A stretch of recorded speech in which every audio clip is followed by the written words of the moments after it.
Hello to all traders and welcome back to another market review brought to you by Orbex. So we're looking at indices today after the Dow has slid over 300 points on what can only be seen as disappointing US data. We've had Home Depot data coming in quite lackluster.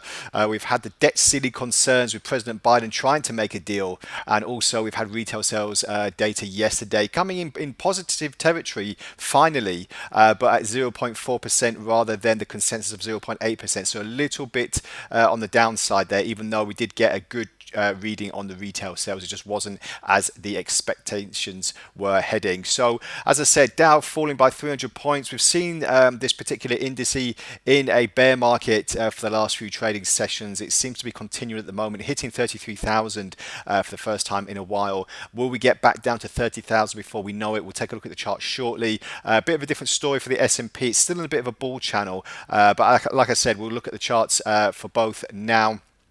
And as I said, we're just seeing the Dow just slightly under some pressure. We've got this fully fledged bear run at the moment, and it looks like it's looking to continue. As I said, we're at the 33,000 area, which is just roughly at this particular dotted line at the moment. We're just kind of trading around that particular area. Haven't fully broken through it yet, but it's looking likely that if we do break through, 32,000 could open up very, very quickly, and before you know it, back down to 30,000, which is the next big psychological area. But obviously, we'll go in stages to see where we're going at the moment. With the assistance of the Ichimoku cloud, we're just waiting now on the daily chart just to break through this kind of confluence of the top and bottom border of the clouds. And if we do that, like I said, it could open up a new path back down to 30,000. But obviously we'll wait and see what the next signals are coming out of America. But not good news for yesterday's data at least. But if we look on the 4-hour chart, little bit of a different story. We are now trading vastly under the Ichimoku cloud, which gives us the impetus that we are back in a bear channel, and it would be very difficult for prices to start having an upturn at the moment. If we do get a bounce at this particular 33,000 area, then prices could have a slight correction.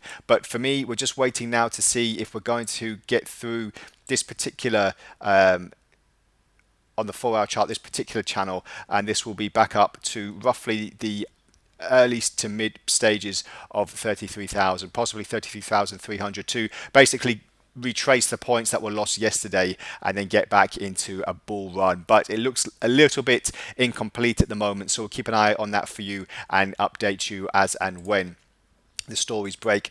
As I said, a little bit of a different story on the S&P. We're in more of a bull run at the moment, and we're just seeing now where the next correction could take place. It didn't really hit as hard for the Dow Jones, for the S&P that it did the Dow Jones yesterday. So we're just seeing now if we're going to start sliding through the 4100 area, and that could open up again, big psychological number 4,000, and then put us back down to roughly about 3,800. It's not really out of the realm of possibility in one trading session, 200 to 300 points being dropped, as you've seen on the Dow yesterday. So this is just something to keep an eye out for as well. So let's look on the 4-hour chart just to see where we're heading.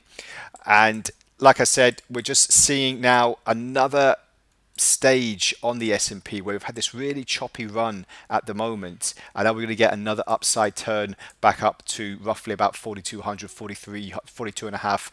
So this is looking likely that we could be seeing some resistance at this particular level before we have another correction to the downside. So some you could say it's a bit of a predictable move what the S&P is doing. We're seeing a bullish channel, but lots of corrections, as you would probably imagine, and we'll see if that's going to have any bearing on the next monetary news coming up as well. So Fed Powell speech on Friday, a few other Fed chair speeches as well coming up today and tomorrow, so that could shake the markets a little bit more. And also, we've got the debt ceiling embargo still going on, which could actually be one of the main headlines for this week as well, because if America doesn't reach an agreement, they could default on trillions of dollars. So that could be very, very bad news for not only indices but for the dollar as well. So keep an eye on that. We'll keep you updated as well, and thank you very much for joining me. That's all for today's video, and have a great trading day ahead, and bye for now.